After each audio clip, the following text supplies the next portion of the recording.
Hello guys.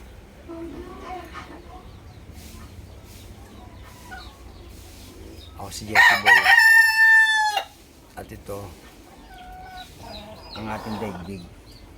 Guys, kamakailan sa balita yung patungkol doon sa mga nangyayari sa kasalukuyan dito sa ating bansa. Kung bakit tayo pinapadala ng salot ng Diyos dahil sa ang pamahalaan na namumuno sa atin na hindi makadiyos. Yung real talk guys ayon kasi sa Biblia guys, mababasa to sa Lumang Tipan. Ang sabi niya, kung ang sino man hari o pinuno ng bawat bansa ay aking lingkod, aalisin ko ang mga salot at tagutom at pasasaganain ko ang kanilang mga lupain. Bakit nangyayari ngayon sa ating bansa guys? Yung ganito, ng tagutom at salot. Kamakailan sa balita, doon sa bahagi ng norte sa Nueva Ecija at Nueva Vizcaya at sa Ilocos Sur, Ilocos Norte, parting norte guys. Yung mga sibuyas saka mga halaman nila, sinalakay ng mga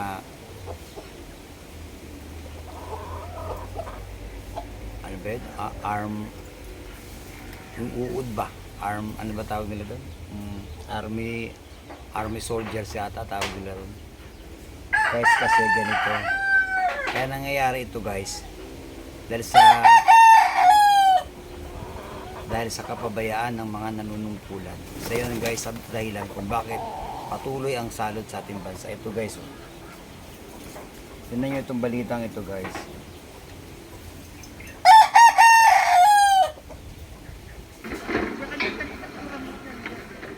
Inihulog na lang sa bangin sa Tinogpugao ang toneladang repolyo na yan.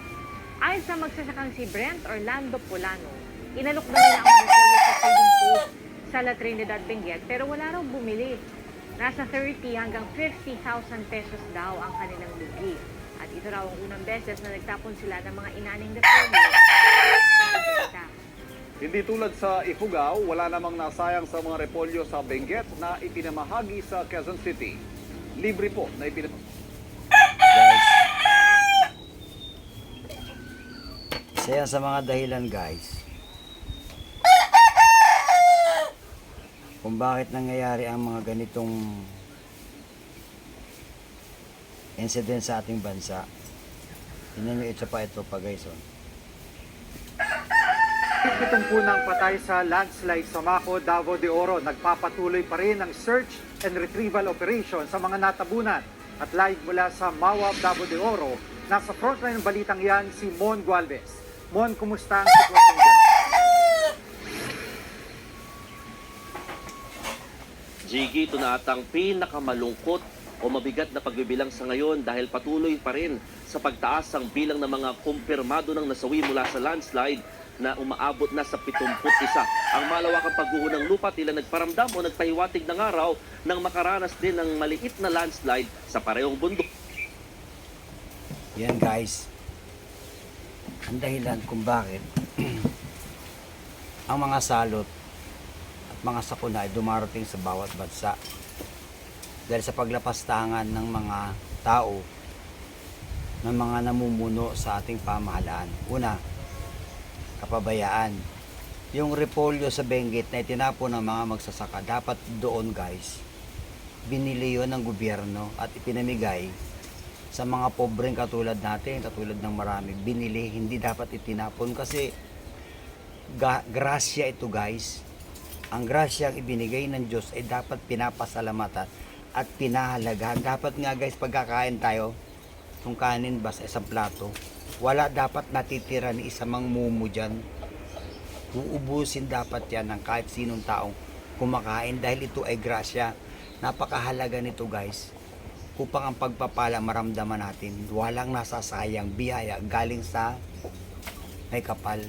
Nasayang ang biyaya guys dahil sa kapabayaan ng mga nanunungkulan sa pamahalaan. Dapat binili yun ng gobyerno at pinimigay sa mahirap dahil malulugi ang magsasaka at yung biyaya galing sa langit masasayang. Hindi kayang gawin ng siyensya yan, guys, na pasibulin ang mga prutas, ang mga halaman.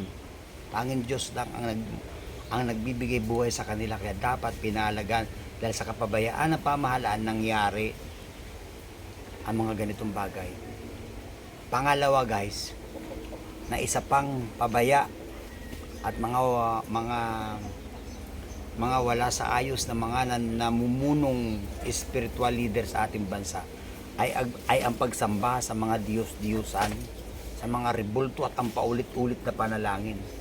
Yung nangyari sa Davao, guys, sa Mako, Davao de Oro, pinatabunan ng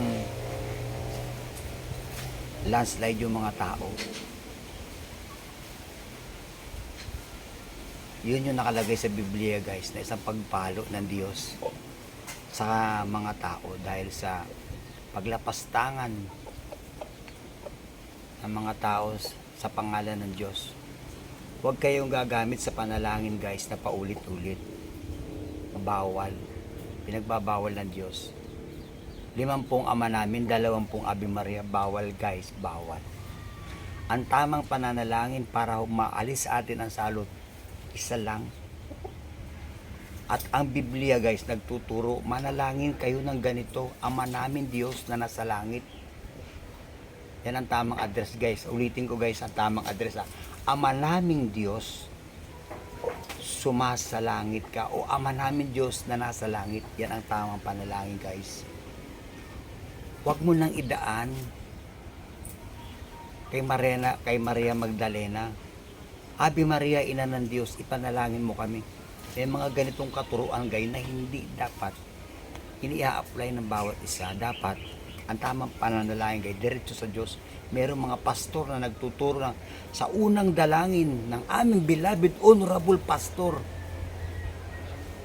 Wala sa Biblia yan, guys. Isa yan sa mga dahilan kung bakit ang salot ay dumarating sa bansa. Si Kibuloy ay naandoon sa bayang yon. Halos ang buong Davao ay kontrolado ng relihiyon ni Kibuloy.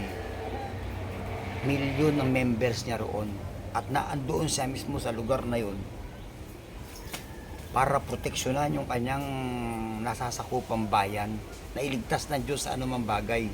Bagamat kapabayaan ito ng DNR dahil talamak ang quarry doon, quarry at saka yung mining. Pero kung ang nakaupong mga pastor doon sa lugar na yon ay nasa tamang pagsunod, hindi sasalutin, guys, ang Davao. Nilindol sila, guys, at may mga namatay. Nang palatandaan, guys, na ang Diyos ay galit. Tapos nasundan ng ganito landslide, kaya wala namang ulan, wala namang bagyo.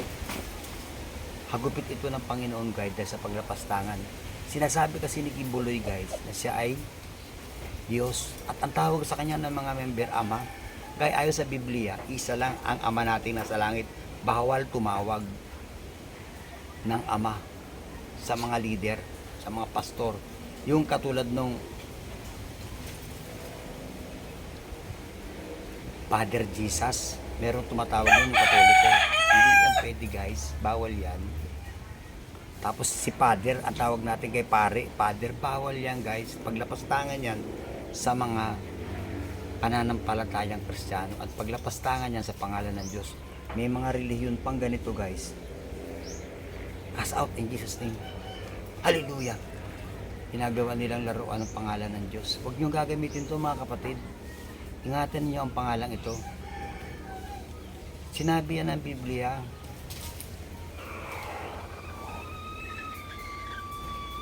Ang paglapastangan sa Espiritu ng Diyos ay isang kasalanan. Huwag natin paglaruan ang pangalan ng Diyos. Mapatisod lang, oh my God, Diyos ko po tayo, Diyos ko po. Huwag ganun. Huwag. Cast out in Jesus' name. Rebuke in Jesus' name. Hallelujah, praise the Lord. Maging maingat tayo sa paggamit ng salita ng Diyos, mga kapatid, sa pananampalataya kay Kristo. Kung ganito ang tinuturo ng inyong mga simbahan, umalis kayo sa kanila. Hindi sila mga tunay na lingkod ng Diyos, sila ay mga antikristo. maging maingat tayo. At yung paggamit ng pagpapalayas ng demonyo, kung meron lang demonyo talaga doon sa pangyayaring lugar, depende sa sitwasyon, huwag natin gagamitin ang pangalan ng Diyos sa mga bagay na walang kabuluhan, dahil ito ay pagtuligsa sa kanyang pangalan, parurusahan tayo at darating ang mga ganitong salot. Marami ako nakikita ng ganitong reliyon na napakamali ng kanilang mga tinuturo sa kanilang mga simbahan. Kaya ako guys, umalis sa mga reliyon eh. Kasi gumagawa sila ng sarili nilang version. Yung sarili nilang ideya at katuruan na wala sa Biblia, yun ang tinuturo. Kapatid, pwede ba? Ang sagot ng kapatid na nasa reliyon nila, loobin ng Diyos. Ang mga salitang ito kapatid, ay banal, huwag niyong gagamitin basta-basta. Maging maingat tayo dahil darating ang salot. Tulad na nangyari sa lugar na yun, isa pang lapastangan doon si former President Rodrigo Roa Duterte. Isa sa mga naglapastangan din sa Panginoon nung siya nakaupo. Sabi niya, stupido si Kristo, stupido ang Diyos.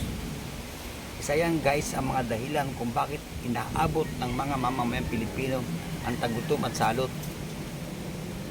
Mga kapatid, ako ay walang reliyong kinakaaniban at hindi rin ako isang pastor at hindi rin ako isang propeta. Lalo hindi ako Bible scholar. Nagbabasa lang ako ng Biblia at nababasa ko ito. Kaya ako umalis sa mga reliyong dahil ganito ang kanilang mga katuruan. Mali. Tandaan ninyo kung kayo ay magdadasal, huwag mo nang idaan kay pastor. Sa unang dalangin ng aming beloved honorable pastor, Diyos ko, sabay, Diyos ko po, Diyos ko tayo. Rekta. Ayaw ng Diyos kung kani-kanino pa tayo pumupunta. Ang gusto ng Diyos kung tayo mananalangin. Sarado natin ang ating mga pintuan. Manalangin tayo doon at makipag-usap tayo sa Diyos. Alisin ninyo yung salitang manalangin kayo ng taimtim. Wala sa Biblia ang salitang manalangin ng taimtim. Turo ng Katoliko yan. Manalangin ng may pananampalataya. Ang panalangin hindi kailangan ang taimtim guys. Kung kinakailangan isigaw mo, isisigaw mo yan. Kung kailangan iiyak mo yan.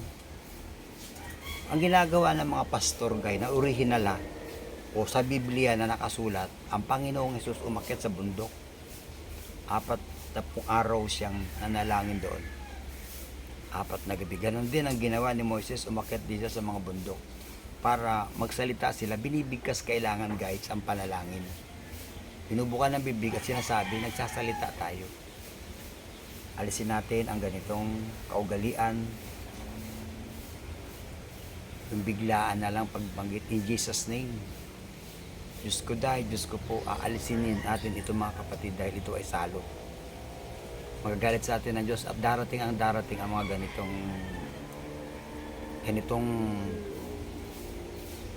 ganitong mga sakuna. Yung nangyari sa Davao, guys, sa sunod-sunod na trahedya, lindol at landslide. Ito ay dahil ang kanilang pastor leader mismo doon, si Kibuloy, ay lapastangan sa Diyos. Inaangkin niyang siya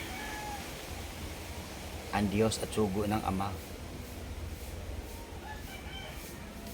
Di totoo yan guys. Mali yan. Sa huling panahon, sila ay mga anti-prophet na mismo ang Panginoon Jesus ang nagsabi nito.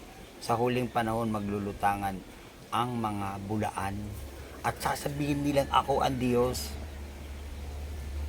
Huwag kayong naniniwala sa ganito guys. Kasi darating ang salot. Magpapatuloy ito kung hindi tayo susunod sa mga talata ng Biblia. At sana ang pamahalaan, sana sa pamahalaan na nakakapanood ng video kong ito, huwag ninyong sasayangin ang biyaya na galing sa Diyos. Ang pagkain ay grasya, huwag maging disgrasya. Darating ang salot kung mauulit ito. Bilihin ninyo yung mga gulay na nasisira, ipamigay ninyo sa mahirap, bayaran nyo. Kung wala kayong pera, maghanap kayo, mangutang kayo kay Atong Ang. Ang daming mayaman, wala akong pera, tawagan mo si Atong Ang. Sabi mo, manghiram tayo ng pera at bibili natin yung gulay. At pag hindi nagbigay, sabi mo 36 sa bungero yan. nawawala hanggang ngayon. Pag hindi nagbigay yan huwag lang masayang pamahalaan. Huwag nyo nang ulitin ito na ang gulay ay natatapon. Napakaraming balitang ganito. Kamatis sa Laguna, tinapon. Ako po, grasya ng Diyos yan. Ang bansa natin ay sagana, pero tayo ang disgrasya.